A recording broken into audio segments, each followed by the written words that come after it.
Up till now in Unit 1, we have had a lot of discussion. We started with an introduction to service and service industries and the trends in India across the world.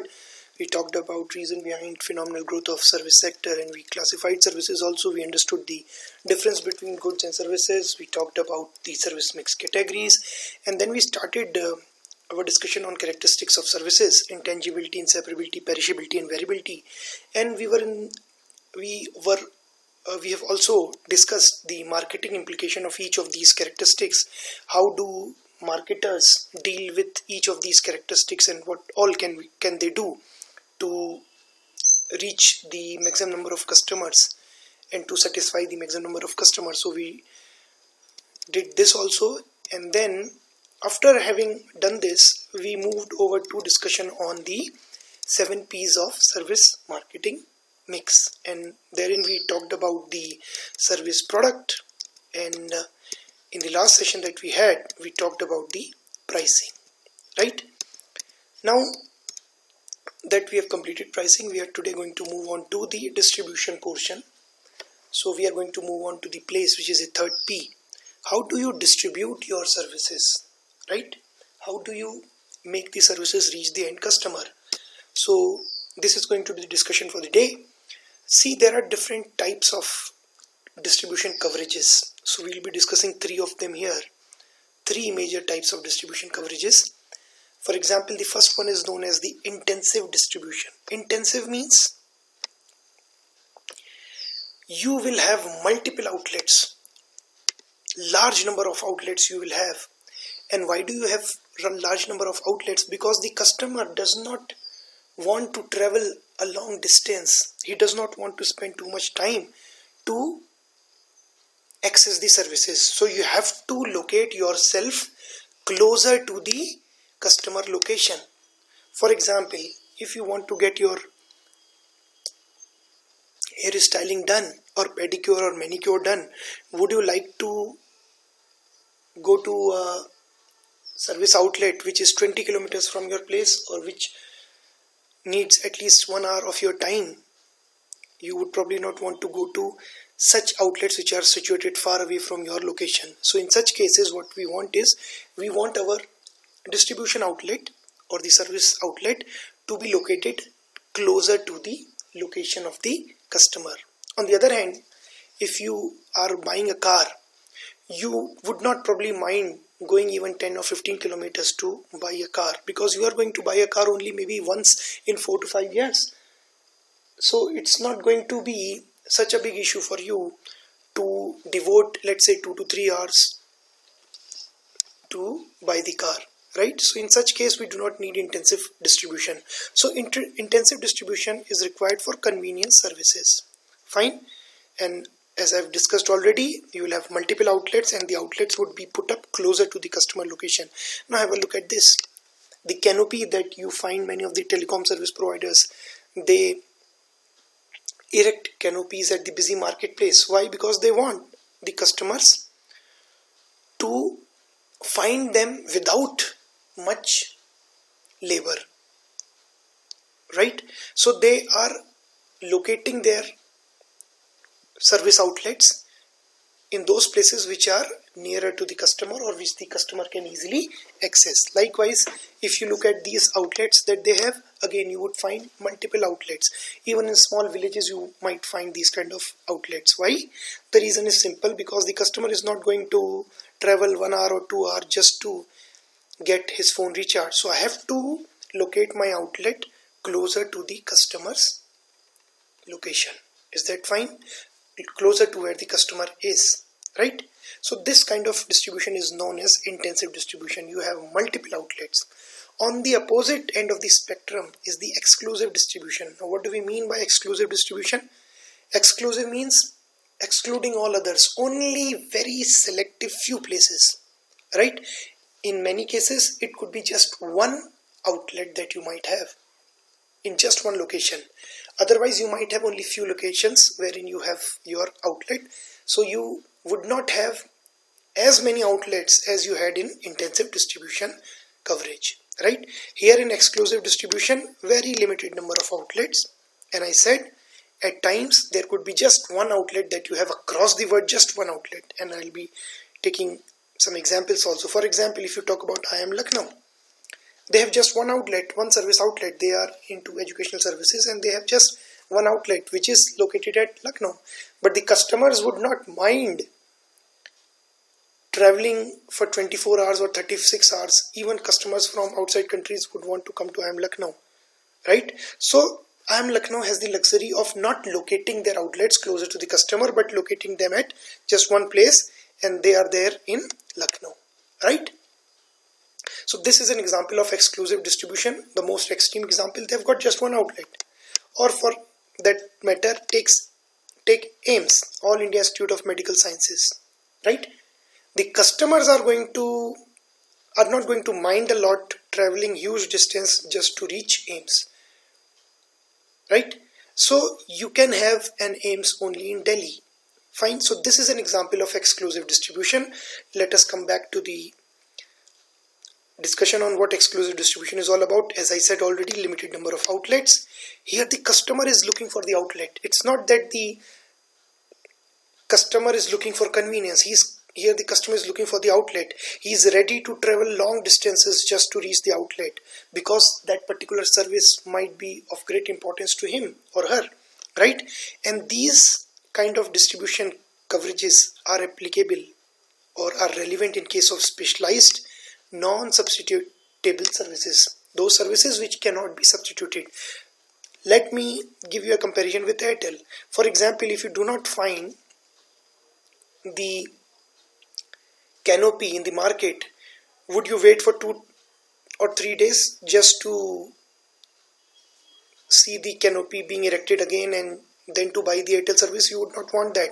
You might want to buy from some other service provider, maybe near to your location or maybe in some other place, right? But that would not be the case with AIMS. Here the services which are being provided by AIMS simply cannot be provided by any other service provider. It is only AIMS which provides these kind of services. So you as a customer would not be looking for an option. You would only be looking forward to getting yourself treated at AIMS, or you would only look forward to get yourself admitted to IIM Lucknow. Is that fine? So here the services that are being provided, they are non-substitutable. Yeah, which means that what IIM Lucknow can provide, at least Degree College Pithoragarh cannot provide that kind of service or that quality of service, right? Likewise is the case with AIMS. But let me give a disclaimer. In case of AIMS, now we have got multiple AIMS. Multiple branches have been opened up in Uttarakhand also. You would find that in Rishikesh there is AIMS Rishikesh. So what they have moved towards is a more number of outlets in multiple locations. So they are not strictly having just one outlet now. They have got multiple outlets now. As I said, AIMS Rishikesh is there, and then you would find AIMS in Bihar, Patna also, and there are so many places across the country where you can find AIMS now. And this has happened only in the last 10-15 years. Likewise, IIM Lucknow, they've got a Noida campus. So now they've got two outlets. One is there, the main campus in Lucknow, and the second one is in Noida. And why have they opened up an outlet in Noida also? Please understand that IIM Lucknow, and for that matter the IIMs also, they also host executive programs. Executive programs are meant for imparting management education to working executives, right? So for example, if I'm already working with a company and I'm only a graduate, maybe I'm just an engineer or a BBA only, but to get promoted to next higher level in my organization, I need to have a higher education degree. I need to have an MBA. So my company might sponsor my MBA, right?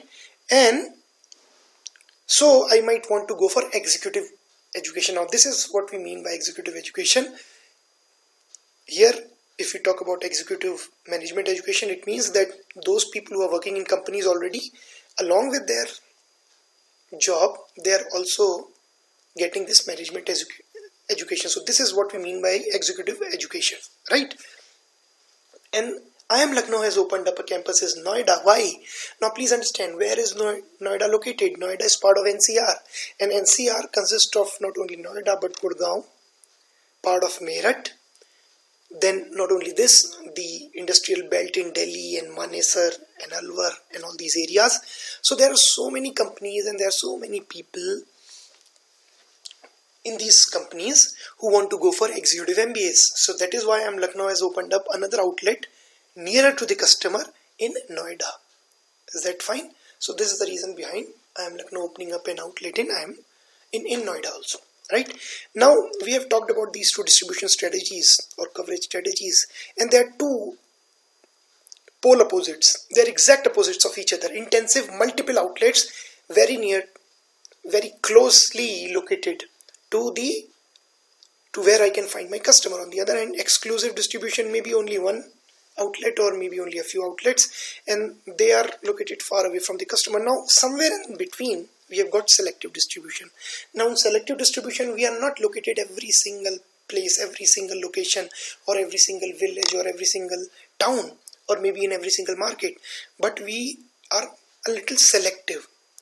So it's somewhere between intensive and exclusive. So we have got a number of outlets, but these outlets are not to be found everywhere, just like an Airtel canopy is to be found. Fine, they would be found only in selective places, and that is the reason we have used the word selective distribution. For example, what about the courts?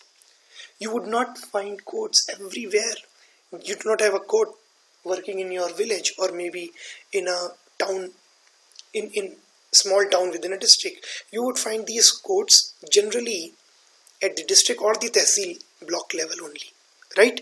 Again, McDonald, or let's say for example you can correlate closely with Maruti Suzuki dealership, which is here somewhere near ITBP campus in Panda. Now they do not have an outlet in Pandegaon and another outlet in Link Road and another third outlet somewhere near Bend.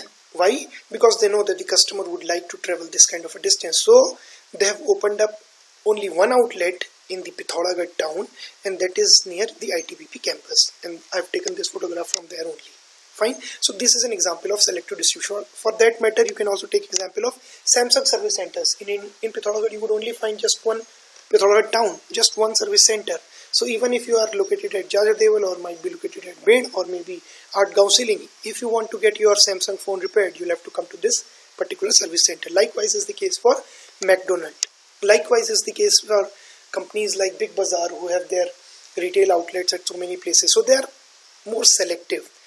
They have more number of outlets than what is the case with exclusive distribution firms, but they have less number than that is the case with intensive distribution firms, right? So they're somewhere in between. Now let's talk about some distribution innovations. Franchisee model. Now what do we mean by franchisee model? Now have a look at this. Delhi public school, but it's not located in Delhi, but it's located in Haldwani. So what basically has happened in Delhi public school has probably given somebody in Haldwani. It could be a edupreneur, educational entrepreneur. It could be somebody in the business. They have allowed that particular individual in Haldwani to use their brand name, to use Delhi public school, and erect a building in Haldwani. Right? Now what is the advantage for this individual in Haldwani? Right? And this would be known as the franchisee. Delhi public school in this case is the franchisor. They have allowed some businessman in Haldwani to set up the Delhi public school outlet in Haldwani also. Right?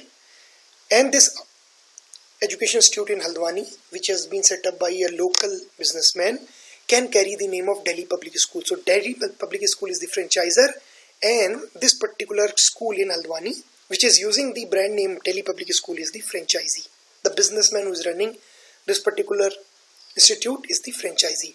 Now the advantage to the franchisee is people would come to this school. Why? Because this carries the brand name Delhi public school, which is a very famous school. On the other hand, the advantage to franchisor is that they can charge some fee from this particular institute and the businessman who is running this in Haldwani. Right? So this is a win-win relationship for both the franchisor and the franchisee. I hope you recall that this has also been discussed in international business. Right? Again, banking service centers are there. Now this is a Bank of Baroda banking service center. So bank branches cannot be opened up at every nook and corner. So they cannot be opened up at every single village. So what banks do, they have started banking service center, which is generally some kind of a franchisee model in practice. Now what happens is Bank of Baroda lets this particular individual open up a small outlet, and this outlet would have these kind of computers and other devices, right? And from there, the customers who do not want to visit the bank branch, which is far away, they can come to this particular banking service center, which is located closer to them in their village also. They can access most of the services which are provided by Bank of Baroda here, right? So they don't have to go to all the way to the Bank of Baroda branch. They can access the services here at the banking service center also. Now here you see that this person is probably withdrawing money because he is also giving his thumbprint here. Have a look at this particular picture here, right? And why is this being done? So that we can verify the identity of this individual and then can let him withdraw money from his bank account, which is there at the Bank of Baroda branch. But he is accessing the service from the banking service center, which is located closer to him, right? So this is an example of how you can innovate as far as distribution is concerned, even in services. Banking correspondent, a slightly different model, but again the objective is the same. Banks cannot be opened up every single place, every single location. So what they do is they enter into an agreement with this particular individual. Now this person is known as the banking correspondent, and he'll be given some device also. He'll of course be asked to furnish some security also. What if he runs away with the money, with the bank's money? So he'll have to furnish some security, and now he can rove from one village to the other using this device, which would be connected to the bank server, to the bank branch server through internet, and then he can let the customers do small time transaction. For example, if I want to withdraw just 500 or 1000 or maybe 2000 rupees, then I can make use of the banking correspondent. I can get my identity verified and then I can withdraw the money. On the other hand, if I want to deposit some money, again I can make the use of same process and I can also deposit the money. So the banking correspondent is here and this is the customer, right? Of course, now if the customer wants to withdraw 1 lakh, he would not be able to do it through the banking correspondent. He'll have to go to the bank branch. So banking correspondents can help the customers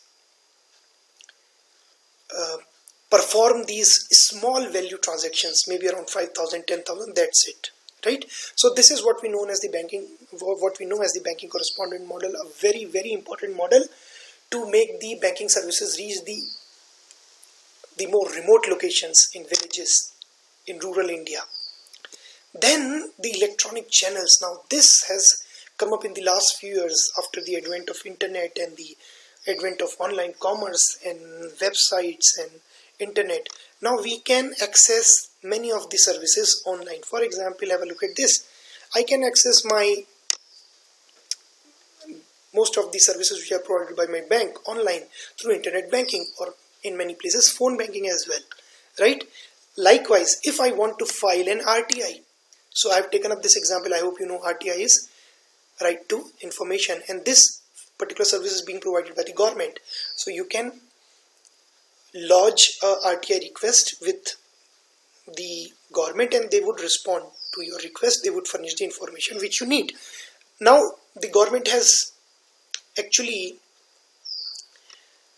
brought the RTI online mode also. They have launched the RTI online mode also, which means you do not have to write an application and then send it to them by post. You can simply log into this website and now you can file your RTI request, RTI application. So this is an example of how government services can also be provided through electronic channels. And then the third one that I've taken up is the Adda 247. I hope you understand. Those of you who are preparing for some exams, they might be knowing already that this is a site which provides online coaching services, online education services. They provide these kind of services to those candidates who are preparing for various exams. It could be the banking exam, it could be the different other exams, SSC and all. And then they provide daily GK updates, current affair quiz, banking, financial, so many services they're providing, and they're providing it online. So the electronic channels has given us as marketers the scope to reduce our cost of distribution, because when you have a physical outlet, it's going to be always costlier than having a website. In just 3,000 to 4,000 rupees, you can start having your own website and you can run your own website. but that is not the case with a physical presence. If you have a physical presence like this, you will have to certainly spend a lot of money. So electronic channels have given you this option. You can reduce your cost, but you can still be more accessible to your customers. This electronic mode is also being used by us to deliver these educational services during the corona pandemic to our students, to you people, and this can be another example of how you can use electronic channels for distribution. Thank you very much.